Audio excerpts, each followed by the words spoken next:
శుక్లాంబరధరం విష్ణుం శశివర్ణం చతుర్భుజం ప్రసన్నవదనం ధ్యాయేత్ సర్వవిఘ్నోపశాంతయే అగజానన పద్మార్కం గజానన మహార్నిశం అనేకదంతం భక్తానాం ఏకదంతం ఉపాస్మహే. ఓం గం గణపతయే నమః. ఓం శ్రీమాత్రే నమః. ఓం శ్రీ గురుభ్యోం నమః. మా ఆది ఆశ్రయాలను చూస్తున్నటువంటి మీ అందరికీ, అలాగే విదేశాల్లో కూడా ఉంటూ నన్ను ఎంతగానో ప్రోత్సహిస్తూ నాకు ఫోన్లు చేస్తూ నిరంతరము నన్ను డౌట్లు అడగడం, మీరు ఫాలో అవ్వడం అనేది చాలా బాగుంది. మీ అందరికీ పేరు పేరున నా హృదయపూర్వక నమస్కారాలు. అలాగే మా ఆది అస్ట్రాలజీ తరపు నుంచి నేను మీ వాడ్రేవాది నేను చెప్తున్నాను. నేను వాడ్రేవాది, నేను ఆది అస్ట్రాలజీ నుంచి మాట్లాడుతున్నా. సో ఈ మన జాతకాల గురించి చెప్పుకుందామండి. ఇప్పుడు మనం కుజుడు గురించి చెప్పుకుందాం, వక్రగతిలో కుజుడు గురించి చెప్పుకుందాం. చెప్పుకునే ముందర ఏంటంటే, మీ జాతకాలు చూపించుకోవాలన్నా, లేదా పెళ్లి సంబంధాలు ఉంటాయి, కొంతమంది మ్యాచెస్ ఉంటాయి కదండి, మ్యాచింగ్ అది కావాలన్నా తప్పకుండా మేము చెప్తాము.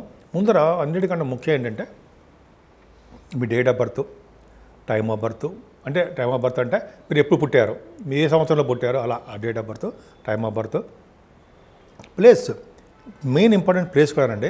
ఆ ప్లేస్ ఆఫ్ బర్త్ కూడా ఉంటే చక్కటి ఫలితాలు వస్తాయి. మీరు ఉద్యోగం కానీ, లేకపోతే వివాహం అవ్వాలన్నా, లేకపోతే ఎప్పుడు ఉద్యోగం వస్తుందని కానీ, ఎప్పుడు వివాహం అవుతుంది, అదే శుభకార్యాలు ఎప్పుడు చేస్తాము, మా ఆదేశాల తరపున నేనే చెప్తూ ఉంటానండి ఎక్కువగాను. ముఖ్యంగా మీరు ఫోన్ చేసినప్పుడు నేను ఫోన్ ఎంగేజ్లో ఉన్నా, నేను షూటింగ్స్లో ఉన్నప్పుడు కొద్దిగా ఫోన్ ఆఫ్ చేస్తూ ఉంటాను. వాటిలో ఉన్నా మీరు ఏమనుకోవద్దు. మీరు జనరల్గా మెసేజ్లు పెట్టండి. మెసేజ్లు పెడితే వాట్సాప్లో నేను తప్పకుండా చూస్తాను. మళ్ళీ నేను ఇమ్మీడియట్గా రెస్పాండ్ అవుతాను. మీకు ఫోన్ చేసి మరి మీకు ఏం కావాలి, మీరు ఏం కావాలనుకుంటున్నారో, మీరు ఏం తెలుసుకోవాలనుకుంటున్నారు అనేది డిస్క్రిప్షన్లో మీరు రాస్తే నాకు అర్థమైపోతుంది. సో ఈ విధంగా మనం జాతకాల్లో చూసుకోవచ్చండి. మెయిన్ ఇప్పుడు ఏంటంటే మనం తెలుసుకోవాల్సింది కుజుడు యొక్క వక్రగతి అండి. వక్రగతిలో ఉన్న కుజుడికి బలవంతుడవుతాడు. అసలు ఏంటి, ఎలా ఉంటుంది అంటే, మనకి డిసెంబర్ 7వ తారీఖు 2024 ఈ సంవత్సరం నుంచి వచ్చే సంవత్సరం వచ్చే సంవత్సరం 20వ తారీఖు జనవరి 2025 ఈ 45 రోజులు ఉంటాడండి. ఈ 45 రోజులు కూడా కర్కాటక రాశిలో కుజుడు వక్రగతిలో ఉంటున్నాడు. వక్రగతిలో ఉంటున్నాడంటే ఇంతకుముందు నీచ స్థితిలో ఉన్నాడు, ఇప్పుడు వక్రగతిలో విపరీతమైన బలవంతుడుగా ఉంటాడు. కొన్ని రాశుల వాళ్ళకి దోషాలు ఆపాదిస్తాడు, కొన్ని రాశుల వాళ్ళకి విశేషమైన యోగాలు కూడా కలిగిస్తూ ఉంటాడు. సో ఈ 12 రాశుల వాళ్ళకి కుజుడు యొక్క ప్రభావం ఎలా ఉండబోతోంది, 12 రాశుల మీద ఎలా ఉండబోతుంది, 12 రాశుల వాళ్ళకి ఎలా ఉండబోతోంది మనం తెలుసుకుందాం. అంతకంటేనండి, మీకు జరుగుతున్న దశలు అనేది చాలా ఇంపార్టెంట్. ఆ దశల ప్రకారమే మెయిన్ జరుగుతుంది. ఈ కుజుడు వక్రించకపోయినా, దిగ్బలత్వం ఉన్నా ఏమవుతుందంటే ఆ ఫలితాలు ఉంటాయి. కానీ మన రిఫ్లెక్షన్, మనకు జరుగుతున్న దశలు, మనకి జరుగుతున్నటువంటి దశలు, అలాగే మనకు జరుగుతున్నటువంటి గోచార ప్రకారం ఎలా ఉంటుంది, ఈ రెండు యొక్క కాంబినేషన్ ప్రకారం మనం చూసుకుంటాం. అప్పుడే చూస్తాం. మెయిన్ దశల మీద ఆధారపడి ఉంటుందండి మనకి ఏ దశ జరుగుతుంది అవన్నీ కూడా. సో ఇవన్నీ కూడా మెయిన్ ఇంపార్టెంట్ చూసుకోవాలి. కుజుడు అనేవాడు బలవంతుడు అవుతున్నాడు. 45 రోజుల పాటు అక్కడ దిగ్బలత్వంలో దిగ్బలత్వం కాదు కానీ అక్కడ ఉండిపోయాడు, కర్కాటక రాశిలో ఉండిపోయాడు. సో ఈ రాశిలో ఉండిపోవడం వల్ల ఎలా ఉంటుంది, దేశానికి ఎలా ఉంటుంది, మన రాష్ట్రానికి ఎలా ఉంటుంది, మన మీద ప్రభావం మెయిన్ మన మీదేనండి. రాష్ట్రం గురించి, దేశం గురించి మనకి అంత వద్దు. మన మీద ఎలా ఉండబోతుందో ఇప్పుడు మనం తెలుసుకుందాం. 12 రాశుల వాళ్ళకి ఎలా ఉండబోతుందో ఇప్పుడు తెలుసుకుందాము. ఇప్పుడు మనం మీనరాశి గురించి చెప్పుకుందామండి. మీనరాశి వాళ్ళకి చెప్పాలా, అద్భుతం కదండి. ఎందుకంటే సెకండ్ హౌస్ లార్డ్ ఎక్కడికి వెళ్ళిపోయాడండి, పంచమస్థానం లేడు. అంటే ఏంటంటే రెండో ఇంటి వాడు బలంగా కుజుడు సుబ్రహ్మణ్యేశ్వర స్వామి బలంగా ఉన్నాడంటే ధనానికి లోటు ఉండదు, ఫుడ్కు లోటు ఉండదు, వస్త్రాలకు లోటు ఉండదు, చదువు విషయంలో లోటు ఉండదు. అంతేకాకుండా కుటుంబ వ్యవహారాలు కూడా లోటు ఉండదు. వాళ్ళు బాగా డెవలప్ చేయబోతూ ఉంటారు. అంటే మీరు బాగా పాటలు పాడేవాళ్ళనుకోండి బాగా సక్సెస్ అవుతారు. కుటుంబ వ్యవస్థ చాలా చాలా బాగుంది. ఆర్థికంగా నిలదొక్కుని డెవలప్ అవుతారు. మీ జాతకాల నుంచి ఆధారపడి ఉంటుంది. ఏ ఒక్కరిని ఉద్దేశం చెప్తుంది మాత్రం కాదు. సరే, ఆయన ఎక్కడ ఉన్నాడు, పంచమస్థానం ఉన్నాడు సుబ్రహ్మణ్యుడు. కుజుడు అంటే ఏంటి, ఆ భావాన్ని వృద్ధి చేయాలి కదా. మీ కుజుడు మంచివాడే కదా, మీకు సెకండ్ హౌస్ లార్డ్ అయ్యాడు, మంచివాడు కుజుడు. పంచమస్థానం ఉన్నాడు కాబట్టి పుత్ర సంతాన యోగం కలగడానికి అవకాశాలు ఇస్తాడు. పుత్ర సంతాన యోగము, పుత్రిక సంతాన యోగము, సంతానం వలన ఇబ్బంది కలగదు. పంచమస్థానంలో కుజుడున్నాడంటే సంతానం పుట్టడంలో లేట్ అవుతుంది అంటాం కదా, ఇక్కడ అలా కాదు. ఇక్కడ వచ్చే స్థితిలో ఉన్నాడు కాబట్టి ఇంతకుముందు లేట్ అయ్యేదేమో అక్టోబర్ నుంచి డిసెంబర్ 6వ తారీఖు వరకు. ఇప్పుడు నుంచి ఏమవుతుందంటే సంతానం వలన మంచి ప్రగతి ఉంటుందండి. అది వేరే విషయము. అసలు స్పోర్ట్స్ బాగా రాణిస్తారు మీరు.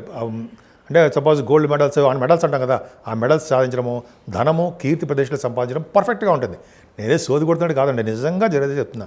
పైగా కుజుడు పంచమస్థానంలో అంటే ఈ సాఫ్ట్వేర్ కాదు కానీ కుజుడు కారకత్వంలో ఉన్నటువంటి ఉద్యోగాలు భద్రత బాగుంటుంది. ముఖ్యంగా పంచమస్థానం బాగుందంటే సినిమా రంగ పరిశ్రమల వాళ్ళకి కూడా చాలా బాగుంటుందండి. ఎందుకంటే కుజుడు పంచమస్థానం కూడా సినిమా రంగం, ముఖ్యంగా రాజకీయ రంగం, ఉన్నతమైన పదవులు వస్తాయి. ఎందుకంటే కుజుడు పంచమ భావంలో ఉంటే ఉన్నత పంచభావంలో ఉన్న ఎవరు ఎక్కడ ఉన్నా సరే పంచమభావం దేనికి ఇండికేషను? ఉన్నతమైన పదవులు రావడానికి, గవర్నమెంట్ జనరల్గా పదవులు, రాజకీయ రంగంలో పదవులు రావడానికి, మంత్రి పదవులు రావడానికి, మంత్రాలు సిద్ధించడానికి కుజుడు కారకుడు అవుతాడు కదా. గాయత్రి మంత్రం అంటాం కదా, అది సిద్ధిస్తాయన్నమాట. అలాగే మీరు ఎలా మాట్లాడాలో వాగ్దాడి మాట నేర్పడము మీకు బాగా వచ్చు. పంచమస్థానంలో కుజుడు ఉన్నాడంటే షేర్ మార్కెట్లో మీరే షేర్ అంటే అర్థం ఏంటంటే, షేర్ మార్కెట్లో అంటే స్టాక్ అండ్ షేర్స్ స్పెక్యులేషన్ అంటారు సరా, షేర్ అంటే సింహం అనమాట. అంటే ఏంటి, మీరు ఎప్పుడు వెనక్కి తగ్గరు. అంటే నేను ప్రోత్సహించిన ఆడండి అని చెప్పి ఆడండి మహానుభావ అని అన్నాం. ఆల్రెడీ షేర్ మార్కెట్లో స్టాక్ మార్కెట్లో ఉన్న వాళ్ళకి కుజుడు కారకత్వం బాగున్నాడు కాబట్టి ఇంతకుముందు లాసులు వచ్చాయి, ఇప్పటి నుంచి లాసులన్నీ రికవర్ అయిపోయి ఖచ్చితంగా సక్సెస్ అవుతారు. అందులో సందేహం లేదు. కుజుడు స్ట్రాంగ్గా ఉన్నాడు కదా. స్టాక్ మార్కెట్లో ఉన్న వాళ్ళకి స్పెక్యులేషన్ ఏదైనా సరే వాళ్ళందరూ కూడా కుజుడు కారకత్వంలో ఉన్న వాటిలో బిజినెస్ సక్సెస్ పెట్టుకుంటే ల్యాండ్స్ కానీ ల్యాండ్స్ కానీ తర్వాత ఏంటంటే computers, software, electricity, electronics department వాటి మీద, ఆ బిజినెస్ల మీద ఇట్లా కుజుడు కారకత్వంలో బిజినెస్ మీద ఇన్వెస్ట్ చేసుకుంటుంటే ఫార్మా రంగం అంటాం కదా, నాకు తక్కువ తెలుసు అనుకోండి, ఇవన్నీ కూడా చేస్తే బ్రహ్మాండంగా ఉంటుంది. అంతేనా, అష్టమస్థానం కూడా చూస్తాడు. దోషమే. ఎందుకని ఆయనకు చిన్న చిన్న ఇబ్బందులు కలిగిస్తాడండి. హెల్త్ ప్రాబ్లమ్స్ కలిగించడానికి అవకాశం ఉంది. అది హెల్త్ ప్రాబ్లమ్స్ కలిగించడానికి అవకాశం ఉందంటే హాస్పిటల్లో చేరిపోయి అమ్మ బాబోయ్ అంటావా, ఏమీ లేదు. ఆయన చిన్నపాటి ఇబ్బందులు, మీరు ఎక్కువగా స్ట్రైన్ అయిపోతున్నారా బాబు, ఈయన కొద్దిగా రెస్ట్ ఇద్దాం అని అంటే ఆయన కొంచెం మిమ్మల్ని స్లో చేస్తాడు తప్ప మీరేమీ ఇబ్బంది పడాల్సిన అవసరం లేదు. 11వ భావాన్ని కూడా కుజుడు చూస్తున్నాడు కదా. 11వ భావాన్ని కుజుడు చూడడం ధైర్యం, అంటే లాభాలు బాగా వస్తాయి. మీకంటే అన్నయ్యలు బాగుంటారు. భూముల మీద, అలాగే మీరు ఇళ్ల మీద, ఇళ్ళు అంటే అపార్ట్మెంట్స్ మీద బాగా ధనం సంపాదిస్తారు. మీకంటే పెద్దవాళ్ళు బాగుంటారు. కంటిన్యూస్గా ఫ్లో ఆఫ్ మనీ అంటే ఏంటి, తరగని సంపదలు అంటే అందరికీ వస్తాయా? కాదు. ఎవరైతే ఇలా రియల్ ఎస్టేట్లో కొంచెం మంచి వ్యాపారస్తులు కొంచెం బాగా ఇన్వెస్ట్మెంట్ చూసారా, ఇన్వెస్ట్మెంట్ చేస్తూ ఉంటారు, వాళ్ళకి నాలంటాడుగా కాదు అందరికీ వాళ్ళకి ఆ భావాలు ఉంటాయి. సో ఈ విధంగా బాగుందండి. ఇక్కడ 12వ భావాన్ని కుజుడు చూస్తున్నాడు, శని ఉన్నాడు. అంటే ప్రయాణాల్లో దెబ్బలు తగ్గడానికి అవకాశం ఉంది. చిన్న దెబ్బలు తగ్గడానికి, లేదా బ్లడ్ ఒంటి మీద గాయం అవడానికి, బ్లడ్ కనపడడానికి కొంతమందికి మాత్రమే వాళ్ళ జాతకాలు ఇచ్చే ఆధారపడి ఉంది. ఏదేమైనా మీ రాశికి అంటే మీనరాశికి కుజుడు యోగకారకుడు అయ్యాడు. పైగా ఆయన 9th హౌస్ లార్డ్ కూడా అయ్యాడు కదా, ఆయన భాగ్యస్థానాధిపతిగా అయ్యాడు కాబట్టి విపరీతమైన రాజయోగాన్ని ఇస్తాడు, భూములు ఇస్తాడు, ఫారిన్ కంట్రీస్ చేస్తుంటాడు. భూముల వలన అంటే మీ చేస్తున్నటువంటి ఏ వ్యాపారం వలన, ఏ వ్యాపారం సరే ఆ వ్యాపార అభివృద్ధి కలిగిస్తూ ఉంటాడు, ఫారిన్ యోగాన్ని ఇస్తాడు. సో ఈ విధంగా కుజుడు మీకు అద్భుత యోగాల్ని ఇస్తున్నాడు. సో మీన రాశి వాళ్ళు కూడా మంచి ఈ కుజస్తంభన ఈ 45 రోజులు కూడా అద్భుతమైన ఫలితాలు ఇస్తాడనలో సందేహం లేదు. ఇప్పుడు మనం రెమెడీస్ గురించి తెలుసుకుందామండి. కుజుడు అనుగ్రహం 12 రాశుల మీద కలగాలి, అవునా? ఇప్పుడు కుజుడు కొన్ని రాశులకి యోగాన్ని, కొన్ని రాశులకి అవయోగాన్ని కలిగిస్తున్నాడు కదా. ఈ స్ట్రాంగ్గా ఉండడం వలన, ఆయన అంటే కుజు స్తంభన వలన, కుజుడు యొక్క రెట్రోగేషన్ వలన కొన్ని రాశులకి ఇబ్బంది కలిగిస్తున్నాడు. అది ఇబ్బంది అంటే మరీ ఇబ్బంది కాదు, కానీ కుజుడు యొక్క అనుగ్రహం కలగాలి కదండి. అన్ని రాశుల వాళ్ళకి మనందరికీ బాగుండాలి కదా మనందరం, అవునా? కాబట్టి కుజుడు సుబ్రహ్మణ్య స్వామి పూజలు చేసుకుందాం, సుబ్రహ్మణ్య స్వామి కళ్యాణం చేయించుకున్నా, సుబ్రహ్మణ్య స్వామి అష్టోత్తరం చేసుకున్నా ఇంట్లోనే, లేదా పుట్టలో పాలు పోసిన, ఈ విధంగా సుబ్రహ్మణ్య స్వామి ఆరాధన ఈ 45 రోజులు బాగా చేసుకుంటే, నిరంతరం సుబ్రహ్మణ్య స్వామి కొలవడం వల్ల ఏం చేయదండి మనకు తెలియదు. మనకు చిన్న మంత్రం చెప్పండి. అంటే ఓం మిలికిలిసా అండి, సం శరవణ భవాయ నమః, ఓం సం శరవణ భవాయ నమః, ఓం సం శరవణ భవాయ నమః అనే మంత్రాన్ని బీజాక్షరం నేను 108 సార్లు రోజు జపించుకోవడం వలన 12 రాసుల వాళ్ళకి అద్భుతం ఫలితాలు ఉంటాయండి. ముఖ్యంగా సుబ్రహ్మణ్య స్వామి ఆరాధన ఎంతో పవర్ఫుల్. సుబ్రహ్మణ్య స్వామికి పాలతో అభిషేకము, తేనెతో అభిషేకము, ఇలా ఉన్నాయి కదండి, అన్ని అభిషేకాలు ఉన్నాయి కదా. పైగా ఆయన గంధంతో అభిషేకం చేస్తే పుణ్యఫలం ఉంటుంది అంటారు. అరగదీసిన గంధం ఉంటుందరా, ఎవరైతే అరగదీసిన గంధాన్ని సుబ్రహ్మణ్య స్వామికి మొత్తం అంతా రాస్తారో వాళ్ళకి పుణ్యం అధికంగా ఉంటుంది. వీడు ఏ జన్మలో చేసుకున్న పుణ్యమో అంటుంటాం కదా, అది పుణ్యం అని ఇలాగ వస్తాయి. పుణ్యం చేసుకోవడం అంటే ఏంటి, గంధాన్ని సుబ్రహ్మణ్య స్వామికి రాయడమే. సుబ్రహ్మణ్య స్వామి అంటే మనకు విగ్రహం ఉంటుంది, అయితే మా ఇంట్లో పాము కూడా ఉంటుంది, 5 తల పాము, వెండిది, బంగారం, పూజ చేసుకున్న, పాల అభిషేకం చేసుకున్న అద్భుతమైన ఫలితాలు వస్తాయి. ఈ విధంగా సుబ్రహ్మణ్య స్వామికి పూజ చేసుకుంటే ఏ ఫలితాలు వస్తాయి? భార్యాభర్తల విషయంలో అనురాగం పెరుగుతుందండి, మనస్పర్ధలు ఉండవు, త్వరగా వివాహ శుభకార్యాలు జరిగిపోతాయి, వివాహాలకి ఆటంకం ఏర్పడదు. ముఖ్యంగా సంతానం విషయంలో ప్రాబ్లమ్స్ వస్తాయి. సార్ పుట్టట్లేదురా బాబు సంతానము, ఎట్లాగ అనుకుంటాం కదా చాలామందికి. కుజుడి ప్రభావం, సర్పదోషం ఉంటుంది కొంతమందికి, అంటే రాహుకేతులకి కుజుడి ప్రభావం ఉంటుంది. ముందు కుజుడి ప్రభావం కాబట్టి పంచమస్థానంలో సంతాన విషయంలో ఇబ్బంది కలుగుతుంది. కాబట్టి ఈ సుబ్రహ్మణ్య స్వామి పూజ చేసుకుందాం, ఇబ్బందులన్నీ తొలగిపోతుంటాయి. అలాగే ఇంకా చెప్పాలంటే ఈ కొంతమందికి ఉద్యోగాల భద్రత ఉండదు, ఉద్యోగాల కోసం కూడా ట్రై చేసే వాళ్ళకి, విదేశాలు వెళ్ళడానికి ట్రై చేసే వాళ్ళకి, ఇలాగ అన్ని యాంగిల్స్ చూసి, అంటే అన్నిటి ప్రభావం యొక్క కుజుడే కారకుడవుతాడు. ముఖ్యంగా సంతాన విషయంలోనూ, భార్యాభర్తల విషయంలోనూ, భార్యాభర్తలు విడగొట్టాలన్నా కలపాలన్నా కూడా ఆయనే కారకుడవుతాడు.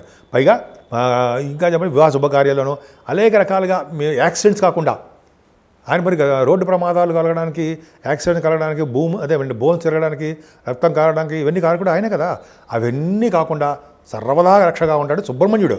కాబట్టి సుబ్రహ్మణ్య స్వామి ఆరాధన ఎంత చేసుకుంటే అంత అద్భుతమైన ఫలితాలు ఇస్తారండి. కుజస్తంభం కాబట్టి చెడు ఫలితాలు ఎక్కువ, అంటే ఆయన బాగా రిట్రగేషన్లో ఉన్నాడు కాబట్టి ప్రాబ్లమ్స్ క్రియేట్ అవుతుంది. మనకేం చేయడు, మన రాష్ట్రానికో వేరే రాష్ట్రాలకు చిన్న చిన్న మనస్పర్ధలు వ్యవస్థ వస్తుంటాయి, అది పక్క పెడదాం. 12 రాసుల వాళ్ళకి బాగుండాలని, అద్భుతంగా ఉండాలని, ఇటు యోగం చేసినా యోగం చేయకపోయినా కుజుడి యొక్క ప్రభావం వలన, కుజుడి యొక్క సుబ్రహ్మణ్య స్వామి ఆరాధన వలన 12 రాసుల వాళ్ళకి ఆయన యొక్క చల్లని చూపులు, ఆయన యొక్క దీవెనలు కలగాలని, ఆయన దీవెన వల్ల మనందరం సుఖ సంతోషాలతోటి, ఆరోగ్యాలతోటి ఎప్పుడూ అద్భుతంగా ఉండాలని, ఉంటారని నేను మనస్ఫూర్తిగా కోరుకుంటున్నాను.